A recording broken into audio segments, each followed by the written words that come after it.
یہ ہے مقبوضہ بلوچستان۔ آج وہ 24 جنوری سال 2024 ہے۔ بلوچستان ٹوڈے سے آج کے علاقائی خبروں کے ساتھ میں ہوں آپ کا میزبان الیاس بلوچ۔ ڈیرہ مراد جمالی میں زوردار دھماکہ، عمارت منہدم۔ خاران الیکشن کمیشن دفتر پر دستی بم حملہ۔ آواران اور ڈھاؤ میں سنائپر اور راکٹ لانچروں سے حملہ کر کے 3 اہلکار ہلاک، متعدد زخمی کر دیے BLF۔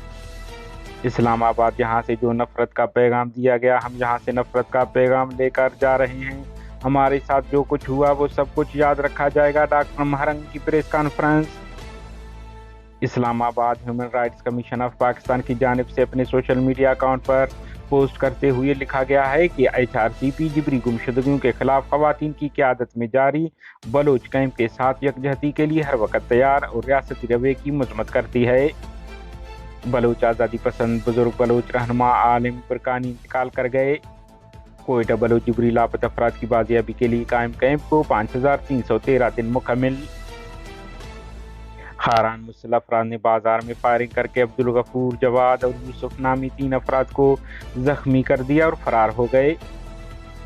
ڈیرہ مراد جمالی زوردار دھماکہ، عمارت منہدم۔ تفصیلات کے مطابق ڈیرہ مراد جمالی میں DC چوک کے قریب مرکزی شاہراہ سابق UBL بینک کے بالمقابل 2 سے 3 دکانوں کی چھت پر مشتمل ایک بند چوبارے میں دھماکہ ہوا۔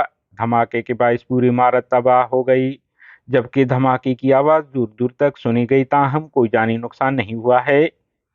خاران میں نامعلوم افراد نے الیکشن کمیشن کے دفتر پر دستی بم پھینکا جو زوردار دھماکے سے پھٹ گیا، تاہم نقصانات بارے معلومات نہیں مل سکے ہیں۔ نہیں، اس حملے کی ذمہ داری کسی تنظیم نے قبول کی ہے۔ Awaran Balochistan liberation front BLF کے ترجمان میجر گوہرام بلوچ نے جاری بیان میں کہا ہے کہ منگل کی شام 6 بجے کنیرو پیراندر آواران میں BLF کے سرمچار سنائپر شوٹر نے پہلے سنائپر سے نشانہ کر کے ایک اہلکار کو ہلاک کرنے کے بعد چوکی کو بھاری خودکار ہتھیاروں سے نشانہ بنایا۔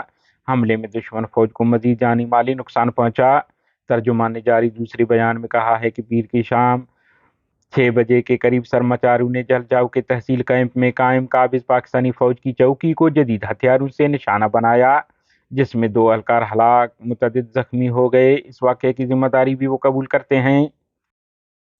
اسلام آباد بلوچ نسل کشی خلاف جاری تحریک قائد ڈاکٹر مہرنگ بلوچ نے پریس کانفرنس کے ذریعے اس تحریک کے 5ویں فیز کا اعلان کرتے ہوئے کہا ہے کہ 27 جنوری کو بلوچستان کے دارالحکومت کوئٹہ میں ایک عوامی جلسے کا انعقاد کیا جائے گا اور بدھ کے روز جاری دھرنے کو ختم کر کے بلوچستان میں گھر گھر بلوچ نسل کشی جبری گمشدگیوں سے متاثرہ خاندانوں سے رابطہ کر کے کیسز کو اکٹھا کیا جائے گا اور عالمی سطح پر میڈیا، انسانی حقوق کے ذمہ داروں کو آگاہی فراہم کی جائے گی۔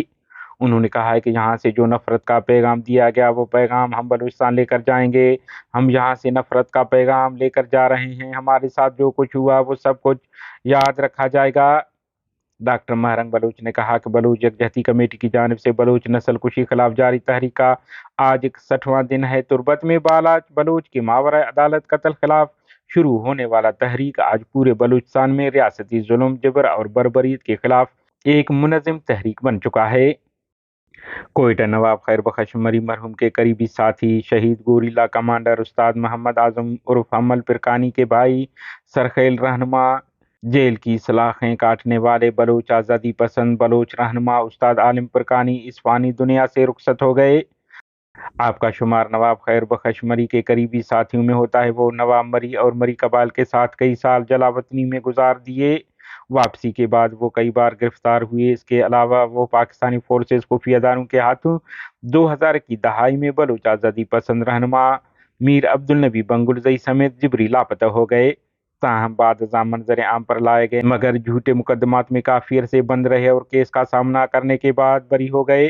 ریاستی ٹارچر کے باعث انتہائی کمزور ہو چکے تھے، لیکن وہ آخری دم تک اپنے موقف آزاد بلوچستان اور بابا مری کے نظریات پر ڈٹے رہے۔ استاد عالم پرکانی کی تدفین آج شام نیو کہان شہدائے قبرستان میں کی جائے گی۔